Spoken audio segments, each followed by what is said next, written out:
Hi friends, ఈరోజు మనం చూడబోయే రెసిపీ రసం ఎలా తయారు చేయాలో చూద్దాం. ఇప్పుడు మనం ముందుగా ఒక నిమ్మకాయ సైజ్ అంతా చింతపండు తీసుకున్నాం. ఆ చింతపండు త్వరగా జ్యూస్ రావాలంటే కొద్దిగా గోరువెచ్చని నీళ్లు పోసి ఒక 5 minutes నానబెట్టామనుకోండి, చక్కగా రసం తయారైపోతుంది. దాన్ని మనం గుజ్జుగా పిసుక్కొని ఇలాగా తగినంత వాటర్ పోసుకొని, ఇప్పుడు మనం దాదాపు ఒక 2 liters వాటర్ పోసామండి. పోసి ఆ నిమ్మకాయ సైజ్ అంత చింతపండుతో ఇలా గుజ్జు తయారు చేసాం. టమాటా ఒక 2 టమాటాలు మనం చక్కగా చేత్తో అన్న పిసుకోవచ్చు, లేదు మనం మిక్సీలో వేసి గ్రైండ్ చేసి ఇలాగా చక్కగా కలిసిపోతుందండి. అప్పుడు దాని తర్వాత మనం తగినంత ఉప్పు వేసుకొని టేస్ట్ చూసుకోవాలండి. ఉప్పు ఎక్కువ కాకుండా చూసుకోవాలి. చూసుకున్న తర్వాత ఇప్పుడు మనం ఎలా తయారు చేయాలో చూద్దాం. మనం ఈ తయారు చేసుకున్నటువంటి వాటిలో ఒక 1/4 tablespoon పసుపు వేసి కలయబెట్టుకుందాం. ముందుగా స్టవ్ వెలిగించుకొని బాణల్లో ఒక 2 tablespoon ఆయిల్ వేసుకున్నాం. ఆయిల్ చాలా తక్కువగా వేసుకోవాలి. రసం పోపు పెట్టేదానికి ఎలా చేయాలో చూద్దాం. ముందుగా ఆవాలు ఒక 1/2 tablespoon ఆవాలు వేసుకుంటున్నాం. 1/4 tablespoon మెంతులు వేసుకున్నాం.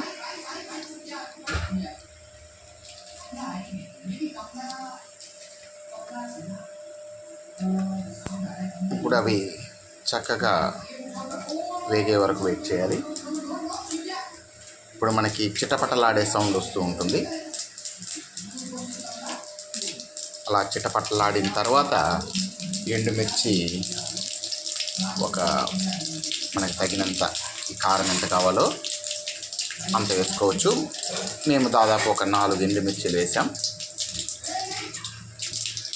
మిక్సీలో మిరియాలు 1 tablespoon, జీలకర్ర 1/2 tablespoon, వెల్లుల్లి 5 పాయలు. వీటిని మన మిక్సీలో పచ్చిగా ఇలాగా మనం గ్రైండ్ చేసుకోవాలి. అంటే ఒకటి సగంగా దంచుకోవాలన్నమాట. బాగా చక్కగా దాన్ని గ్రైండ్ చేయకూడదు. గ్రైండ్ చేసుకున్న ఆ మిశ్రమాన్ని ఇప్పుడు మనం పోపు పెట్టుకున్నటువంటి వాటిలో వేయాలి. పోపు పెట్టిన వాటిని మనం సిమ్లో పెట్టుకోవాలండి.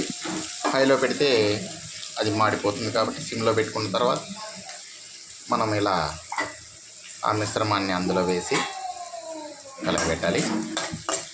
ఇప్పుడు మనం కొద్దిగా హై ఫ్లేమ్లో పెట్టుకుందాం. ఇప్పుడు ఈ మసాలా గ్రేవీలో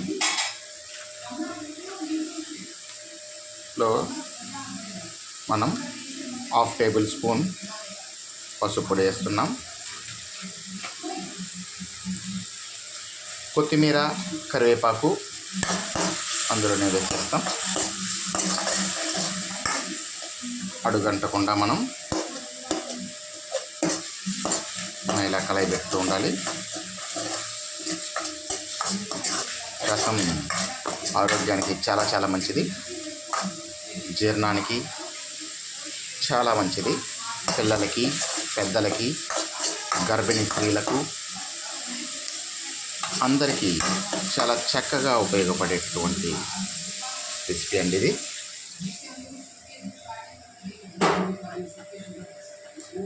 గ్యాస్ట్రిక్ ట్రబుల్ వాళ్ళకి చాలా బాగా పనిచేస్తుంది. ఇప్పుడు కొద్దిగా రసం మనం అందులో వేసుకొని ఈ టోటల్ మిశ్రమాన్ని మనం ముందుగా తయారు చేసుకున్నటువంటి ఆ రసం దీంట్లో తీసుకుంటున్నాం.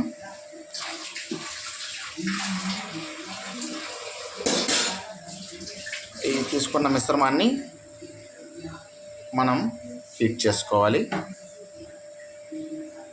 హీట్ చేసేటప్పుడు మనం దగ్గరే ఉండాలండి. ఇప్పుడు మనం వేసినటువంటి ఆ మిశ్రమంలో ఎండుమిర్చి వాటినన్నిటినీ కూడా చేత్తో మనం చక్కగా ఇలాగా బాగా పిసకాలండి.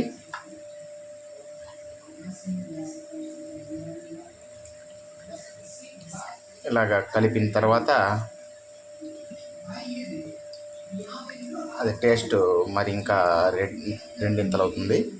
మనం ఒకసారి సాల్ట్ టేస్ట్ చూసుకోవాలి, ఉప్పు సరిపోయిందా లేదా చూసుకొని ఇప్పుడు మనం ఉప్పు కావాలంటే వేసుకోవచ్చు, వద్దనుకుంటే కరెక్ట్గా అందులోనే పెట్టేసి హై ఫ్లేమ్లో పెట్టి మనం నురుగు పైకి లేవగానే ఒక 2 తెల్లింపులు రాగానే ఆఫ్ చేసుకోవాలి. అది ఎలానో చూస్తాం. మనం హై ఫ్లేమ్లో పెట్టి దగ్గరే ఉండాలండి. మనం చాలా చాలా మంచిది పిల్లలకి పెద్దలకి. ఈ రసం చాలా టేస్టీగా ఉంటుంది. ఈ రసం తెల్లేటప్పుడు ఎక్కువసేపు ఉంచకూడదు. ఎక్కువ తెల్లిందనుకోండి దాని టేస్ట్ అంతా మారిపోతుంది. కాబట్టి దగ్గరే ఉండాలి. బురుగు రాగానే ఫస్ట్ ఒక 2 తెల్లింపులు రాగానే ఆఫ్ చేసేయాలండి. ఆఫ్ చేసిన తర్వాత దానిపైన మూత పెట్టాలి. అది ఎలాగో చూస్తాం. ఒక 10 నిమిషాల తర్వాత ఇలా చుట్టుపక్కల నురుగు వచ్చేలాగా చూడండి. ఇలా మనకి ఇలా చూడండి నురుగు ఎలా వస్తూ ఉందో. ఈ విధంగా మనం దగ్గరే ఉండాలండి రసం చేసేటప్పుడు. ఎప్పుడు ఈ నురుగు వచ్చిన తర్వాత ఆ తెల్లు అనేది వస్తుందండి. తెల్లిందనుకోండి అప్పుడు మనం ఆపేసుకోవాలా. చూడండి నురుగు ఇలా పైకి లేసి ఇది తెల్లడం అంటారు. ఈ తెల్లడం జరిగిన తర్వాత మనం ఆఫ్ చేసుకోవాలి. చూడండి చుట్టుపక్కల ఇలాగా మనకి నురుగు వచ్చిందంటే అప్పుడు రసం మనకు పూర్తిగా బాయిల్ అయినట్టు అర్థం అండి. చూడండి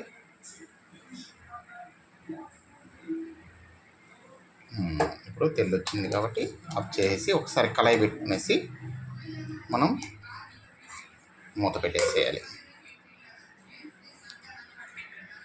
స్టవ్ ఆఫ్ చేసుకునేయాలండి. ఇప్పుడు మనకి చాలా టేస్టీగా ఉండేటటువంటి రసం, గుమ్మగుమ్మలాడేటువంటి రసం తయారైంది. ఇది పిల్లలకు అంటే 6 నెలల పిల్లలకు కూడా దీన్ని మనం అన్నంలో చాలా మెత్తగా పిసికి ఇవి పెడతారు.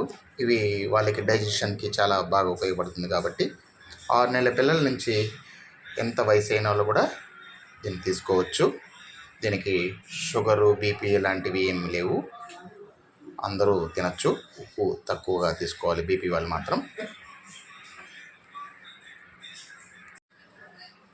ఇది పిల్లలకు పెద్దలకు అందరికీ చాలా ఆరోగ్యకరమైనటువంటి రెసిపీ అండి ఇది. ఈ రసంలో మనం నాన్ వెజ్ తినే ప్రియులైతే chicken kebab, chicken gravy, chicken masala, mutton soup, mutton gravy, mutton fry, fish fry ఇవన్నీ చాలా సైడ్ డిష్కి చాలా బాగుంటుంది ఈ రసంలోకి. వెజ్ ప్రియులు అయితే ఉల్లగడ్డ తాలింపు కాడి నుంచి అన్ని తాలింపులు వీటికి చాలా చక్కగా సూటబుల్ అవుతాయి. వడియాలతో కూడా దీన్ని చక్కగా తినేస్తారు. ఈ వీడియో మీకు నచ్చినట్లయితే లైక్ చేయండి, షేర్ చేయండి, సబ్స్క్రైబ్ చేయండి. Okay friends, bye friends.